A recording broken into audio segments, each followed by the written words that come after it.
Hello everybody and a warm welcome. I would like to take you down this road here tonight of an understanding in the pagan world that evidently morphed into Christianity of celestial flesh.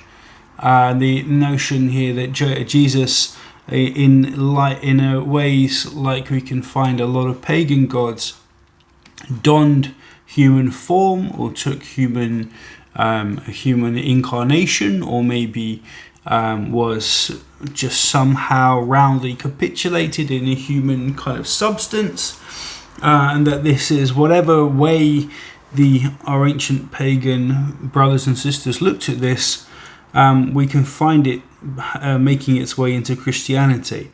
There are quite a few examples of this, and it dovetails quite nicely with whatever way we look at Gnosticism, and the notion here that people seem to be like these men who were writing these texts were saying this, that there was an either etheric or very fleshy substantive human form that was taken, or whether there were likenesses in human forms in a lot of Egyptian, Greek and Roman deities and so on, but that did not necessarily mean that these deities or these pagan gods were human or incarnated fully as humans. And we find this certainly in Christianity, and that helps us bridge the gap between our early understanding of a more celestial Jesus and what came later with a fully incarnated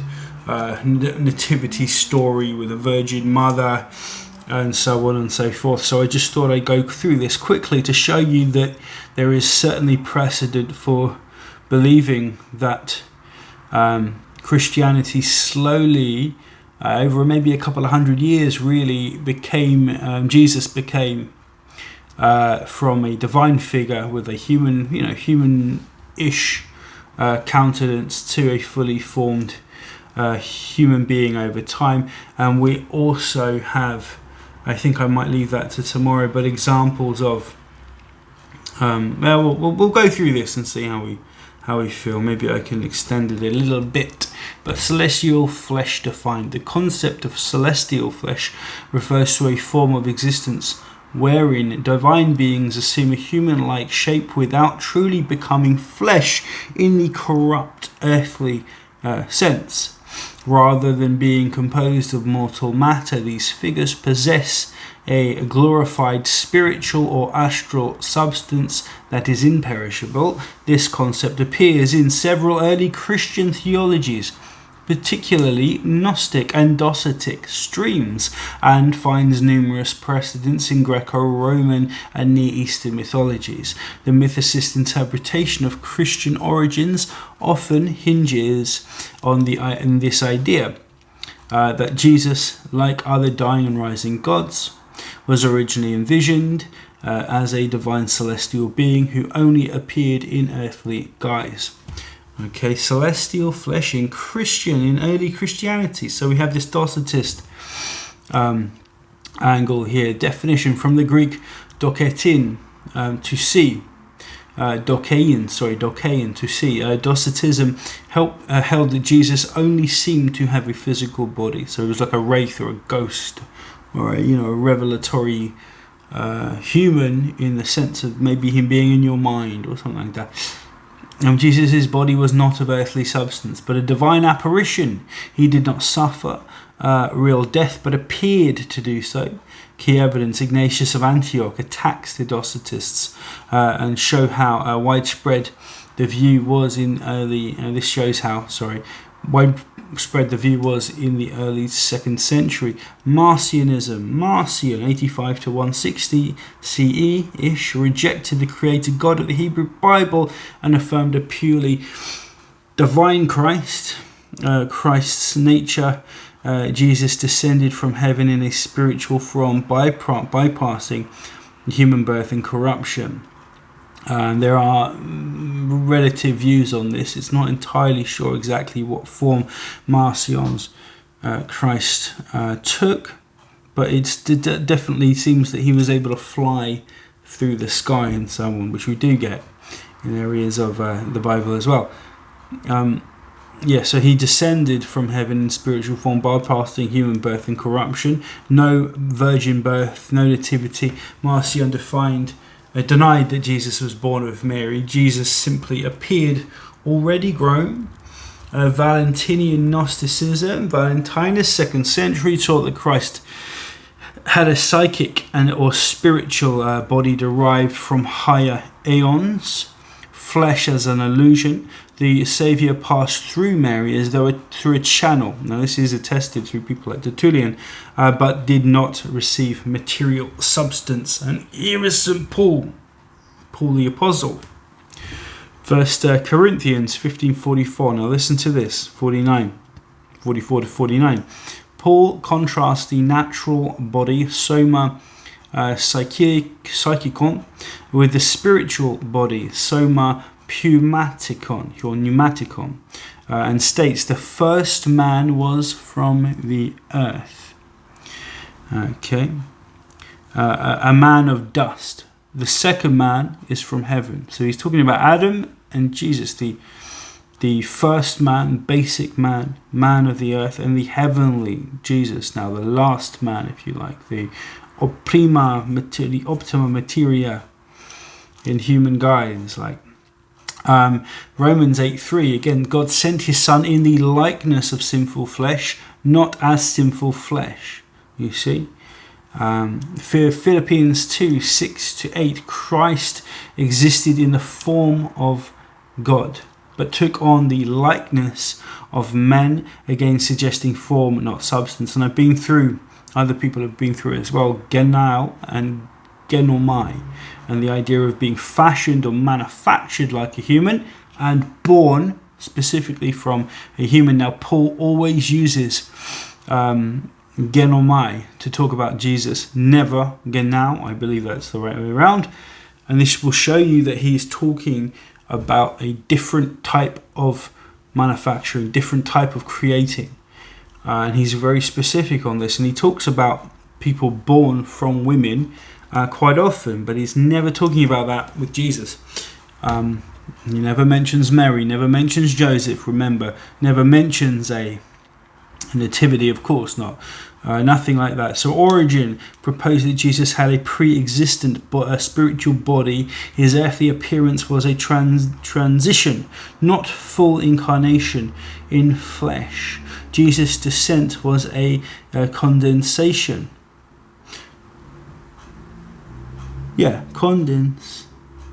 Condescension? What? Hang on, I can't spell today. Condescension,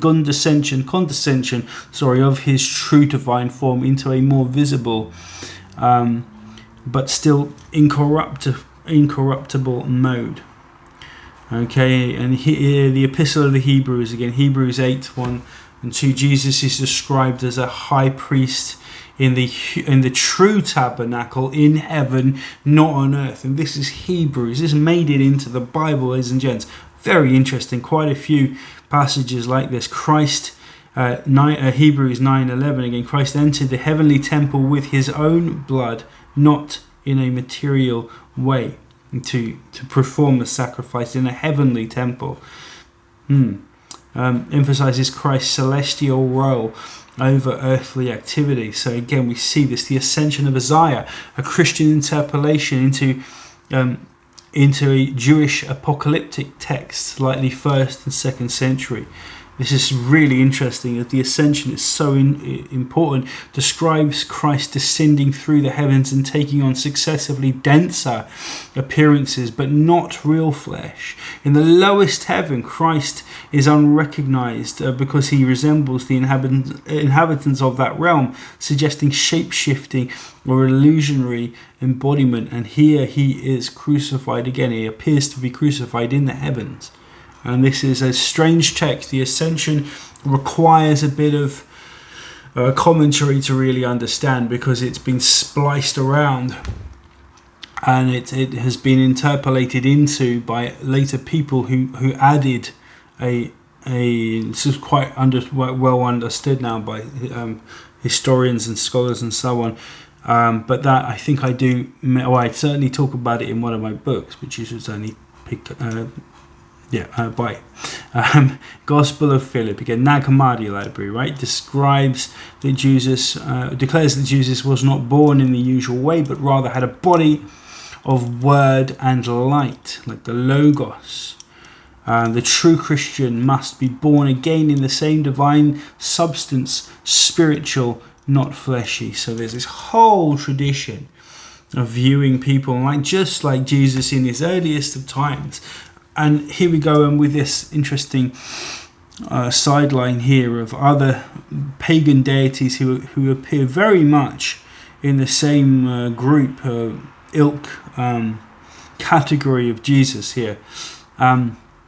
Celestial beings in pagan and mythic tradition. So Dionysus, son of Zeus and Semele, born from Zeus's thigh, suffers dismemberment and resurrection. In Orphic myth, Dionysus is torn apart by the Titans. Humanity is formed from the ashes, divine flesh shared with mortals. Osiris, an Egyptian deity, of course, killed and dismembered by Set, then reassembled Satan,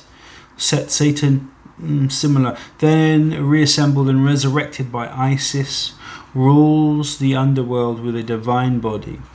The Egyptian kings assimilated to Osiris in death, taking on his celestial form.